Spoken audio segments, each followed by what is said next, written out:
Phone में audio IC लगी होती है, 3 तरह की लगी होती है। कितने तरह की? 3 तरह की। तीनों में सबसे पहले मैं आपको बता दूं, सबसे पहले एक नॉर्मल जो आपको 90% आईसी देखने को मिलेगी, वो आपको एक पहले वाली देखने को मिलेगी जो कि 3 तरीके से चलती है। इसको चलने के लिए सबसे पहले एक ऑडियो सिग्नल चाहिए जिसका नाम लो नेगेटिव लो पॉजिटिव होता है। दूसरा, इसको अनेबल करने के लिए यानी इसको ऑन और ऑफ करने के लिए जो लाइन होती है ऑडियो PAEN होता है। क्या होता है? जो कि SOC से आता है। कहां से आता है? SOC। 1.8 की वोल्टेज होती है। तीसरा, इसको जो चलने के लिए चाहिए BPS चाहिए। क्या चाहिए? BPS आपकी DC टू DC IC से आती है जो कि आपकी नॉर्मली पूरे फोन में जाती है। ठीक है। देन इसके बाद जब इसे ऑन होगा तो यहाँ पे बूस्ट बनेगा, बूस्ट वोल्टेज बनेगा जो कि कितना वोल्टेज होता है? 5 वोल्टेज होता है। यही प्रोसेस हर आईसी में होता है। अगर मैं बात करूं दूसरी आईसी की, तो दूसरी आईसी में देखो, आप देखो यहाँ पे एक चीज बढ़ा हुआ है जो कि I2C प्रोटोकॉल बढ़ा हुआ है। क्या बढ़ा हुआ है? I2C protocol. I2C प्रोटोकॉल में 2 लाइन होती है, सीरियल डेटा, सीरियल क्लॉक। बाकी चीजें यहाँ पे देखो सारी चीजें सेम है, कुछ भी अलग नहीं है। यहाँ पे भी आपको 5 वोल्ट बूस्ट बनेगा, यहाँ भी बनेगा, बस डिफरेंट क्या हुआ? इस आईसी को कंट्रोल करने में डिफरेंट हुआ। देन इसके बाद आप तीसरी आईसी देखोगे जो हमारी तीसरी ऑडियो के लिए जो कि 5G तक फोनों में लग के आ रही है। 5G का कोई भी फोन आप खोलोगे वहां पे आपको यही आईसी देखने को मिलेगी जो इस प्रोटोकॉल से काम करती है। इसमें क्या क्या होता है भाई? इसमें सबसे पहले आपको एक होता है I2S प्रोटोकॉल होता है। क्या होता है? I2S प्रोटोकॉल का फुल फॉर्म होगा इंटर इंटीग्रेटेड साउंड होगा। क्या होगा? जी। दूसरा, इसको कंट्रोल करने के लिए होता है I2C होता है। क्या होता है? I2C inter integrated circuit. ठीक है। देन इसके बाद इसको चलने के लिए एक BPS का वोल्टेज चाहिए। देन यहाँ पे 1 नैनो हेनरी की कॉइल लगी होती है वोल्टेज को बूस्ट करने के लिए। किसके लिए? वोल्टेज को बूस्ट करने के लिए। दूसरा, इसके बाद यहाँ पे आपको एक विरेज की भी लाइन मिलती है। विरेज का मतलब होता है वोल्टेज रेगुलेटर, जो कि 1.8 का LDO से आता है, पावर आईसी से आता है। ठीक है। ये इसकी इनपुट सप्लाई है, तो ये जाके आउटपुट करेगा। ठीक है। ये 3 तरह की आईसी अब आपके फोनों में आपको देखने को मिलेगी। चलते हैं आगे टॉपिक में। अगर आपके पास जो है ऑडियो की प्रॉब्लम आती है, यानी रिंगर की प्रॉब्लम आती है, तो सबसे पहले आपको क्या करना है? आपको फोन के डिस्प्ले पे, इस पे लॉक क्या है इसका?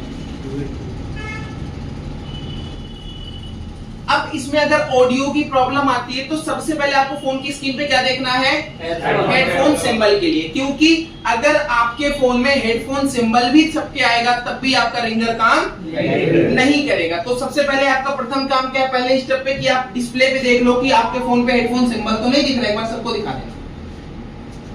ठीक है। तो अगर आपको ये सिंबल ना दिखे तो फोन को क्या कर लेना है? ओपन कर लेना है। ओपन करने के बाद मेरे भाई आपको टीपी दिखेगा। टीपी का मतलब मैं आपको दिखाना चाहूंगा रिमोट में। अब आप देखो यहाँ पे आपको रिंगर के 2 पॉइंट मिलेंगे। जब आप फोन को ओपन करेंगे तो रिंगर के कितने पॉइंट मिलेंगे? 2। एक निगेटिव एक पॉजिटिव होता है। मैं आपको बताना चाहूंगा निगेटिव पॉजिटिव वोल्टेज नहीं होते हैं, निगेटिव पॉजिटिव सिग्नल्स होते हैं। क्या होते हैं? क्योंकि जब आपके निगेटिव पॉजिटिव सिग्नल नहीं होंगे तब तक आपका सिग्नल कोई काम नहीं करता है। तो इधर आपका देखो पॉजिटिव होगा, इधर आपका निगेटिव होगा। स्पीकर के दोनों पॉइंट आपको दिख रहे हैं। ठीक है। तो आपका प्रथम यानी पहला स्टेप क्या करेगा? फोन खोल के सबसे पहले आप इस पे GR चेक करेंगे। क्या करेंगे? GR। जहां पे आपको GR मिलनी चाहिए 250 से 900 तक। कितना? 250 से 900 तक। अगर ये GR ओके मिले तो इससे ये पता लगता है कि सोर्स टू डेस्टिनेशन। सोर्स क्या है? इसका सोर्स आपका ऑडियो आईसी क्या है? क्या है? ऑडियो आईसी, जिसे हम बोलते हैं ऑडियो PA आईसी। क्या बोलते हैं? ऑडियो PA का फुल फॉर्म होता है मेरे भाई ऑडियो पावर एम्पलीफायर। क्या होता है? Audio power amplifier. तो देन इसका डेस्टिनेशन होता है रिंगर स्पीकर। क्या होता है? Ringer speaker. ठीक है। तब भी कूल टेस्टिंग, पहले स्टेप पे हम क्या करते हैं? कूल टेस्टिंग में हमें यहाँ पे GR कितने मिलने चाहिए? 250 से 900। अब रेड प्रॉप को ग्राउंड लगाए, ब्लैक प्रॉप को TPA टेस्ट पॉइंट पे रखना होता है। देखो यहाँ पे रखेंगे, यहाँ पे में GR मिलनी चाहिए 250 से प्लस। कितना मिला?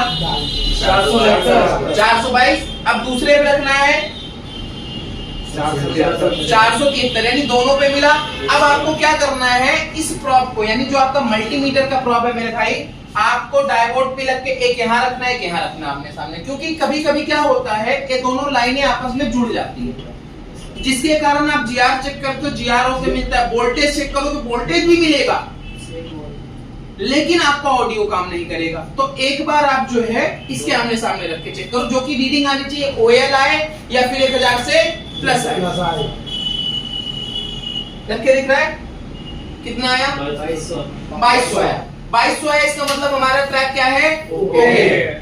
अब हम जब पहला स्टेप चेक किए तो इससे हमें ये क्लियर हो गया कि हमारा जो फोन है इसमें सोर्स टू डेस्टिनेशन यानी आईसी से लेके यहाँ तक का रास्ता बिल्कुल क्लियर है। तो हम स्टेप 2 पे जाते हैं। कहाँ जाते हैं?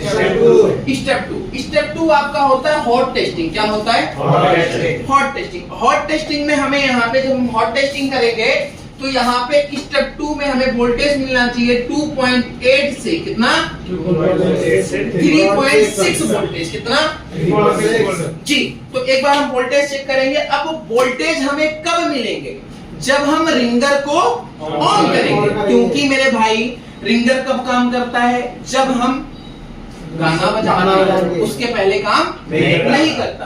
तो अब यहाँ पे हम कोई गाना प्ले कर लेंगे, वोल्टेज पे कर लेंगे।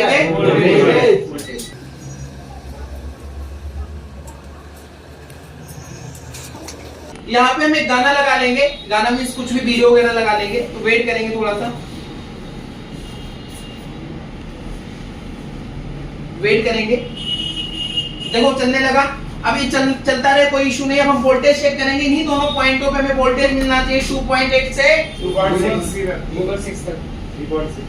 जी। तो अब हम वोल्टेज चेक करेंगे। वोल्टेज के लिए हम प्रॉप को उल्टा कर लेंगे, यानी ब्लैक को ग्राउंड, रेड को टीपीआर टेस्ट पॉइंट। कितना मिला?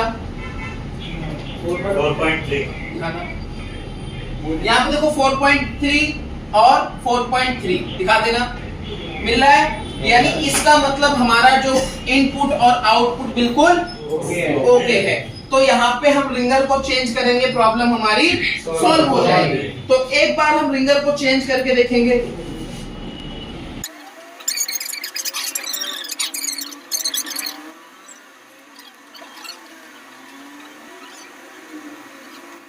हमारी प्रॉब्लम सॉल्व हुई या नहीं हुई?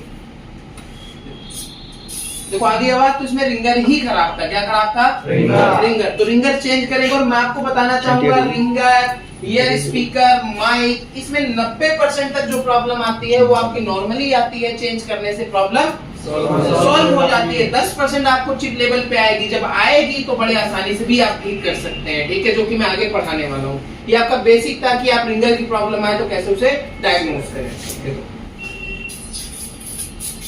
ठीक है, ओके। तो ये हम चैप्टर क्लोज करते हैं, आगे बढ़ते हैं।